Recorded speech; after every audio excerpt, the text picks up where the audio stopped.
Hello. I feel like I'm speed dating. Hi. I'm Sam. I work as a vampire. What do you do? I'm a cancer. How's it going? So I wanted to just start off, if you don't mind. We left off when we were talking about Josh's character, how they're moving into him going back. He's got his wolf back. He's going back, hopefully seeing some more of the wolf society come out, maybe have them back and everything. How do you feel that, like, I know recently they've been focusing very much on Aidan, his interpersonal relationships and everything, but would you like to see some more of the bigger vampire politics back, or are you, like, how you feel with the character now? Well, I enjoy the character stuff. You know, I mean, when the show started, I was really saddled with most of the dramatic life and death stuff. And then Sammy and Megan were just idiots. But in the best way. They were incredible, they were goofy, they were this, they were that, balanced out by Aidan going through some real life and death stuff with Bishop and Rebecca. And as the show has evolved, we are now crossing over. And now they like to send Aidan on dates with Kat and all this stuff, and Sammy and Megan and Kristen are dealing with some pretty heavy things. I like that. I think that Aidan, as a character, has always been more interesting when he's around human beings. But now, having said that, we do actually get a little bit into some politics stuff, but it's done very different than the way that we did it in season 2. It's reintroducing the idea of a little bit of a crime family. A lot of legal stuff going on. The Bishop and Marcus and all that. So we're getting a little bit back into that. And what's fun is, there's always been this whole thing: is he with the vampires or is he going on dates with Deanna Russo? Which is it? And this season, I think we're going to settle that once and for all.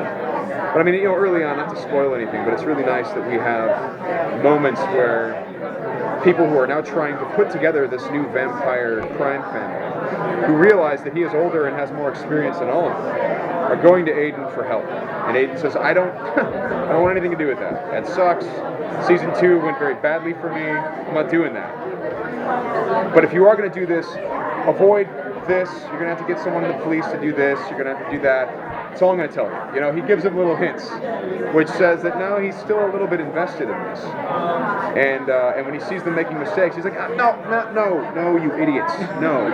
Me and Bishop went through this in the 40s. You do it like this. And don't tweet about this. So there's that element.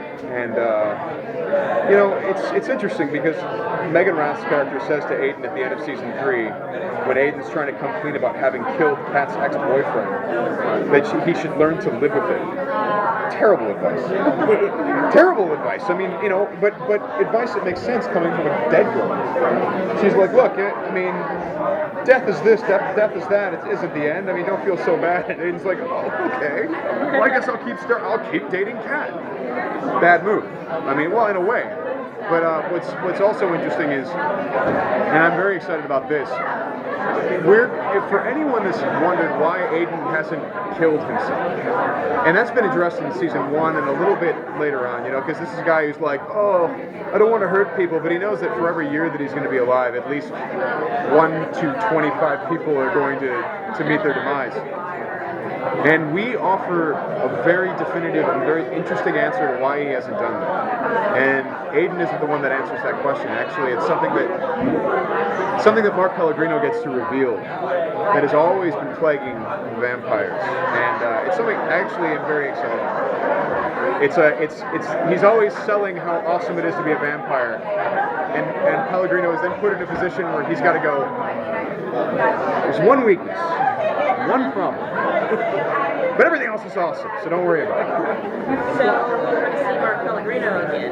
Did I maybe or maybe not. Look, don't put words in my mouth. What about Kyle Schmidt? I mean, part of me says we didn't see him really die. Look, we are going to see people that you guys are not expecting to see. Oh, really? Yes, yeah. That's the fun thing about it is they figured out a way to catch glimpses of certain characters and certain situations that maybe we've heard about but we never saw. And maybe they're in flashbacks, maybe they're not. But there are some very exciting things, and I am more than delighted to see certain actors again.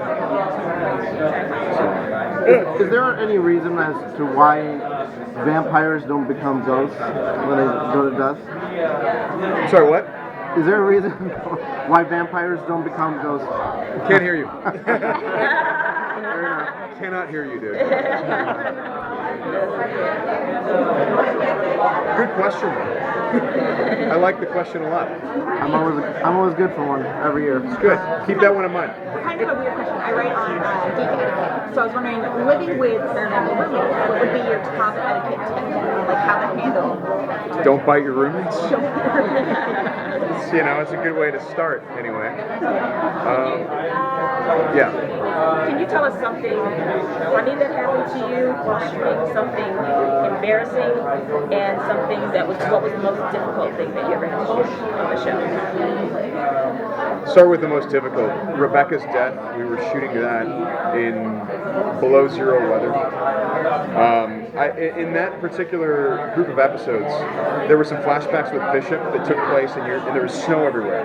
Then the regular episode, there was no snow. Well, that's just because we framed it out. So here's me and Rebecca in like thin shirts and very thin leather jackets, and if you turn the camera around, there's snow all over the place, falling in huge piles. So my face is kind of frozen in this space. It was very hard to perform. Sarah Allen did a great job with that whole death scene, considering that we were, she was more scantily clad than me, and we were very, very cold. Funny stuff happens all the time because we all get along a little bit too well, and so there's always constantly weird jokes that I don't even know if people would understand if I were to just kind of rattle them off. So the funny factor is very high on our set. I mean, it's why, for example, Megan Rath and me, we had a lot of scenes last year, and they got weird. It got weird. I mean, like there was a lot of really funny elements, and it was simply because me and Megan just would be doing a scene and then decided to just completely take it off in another direction and go off script. And our showrunner was like, "Yeah, more of that, please. We want to see unbreakable stuff." So it's a fun show to shoot because it's a great group of people. It's a challenging show to shoot because we don't really have a lot of resources, but the people are great. Yeah. Thank you guys. Thanks, guys. Embarrassing or awkward?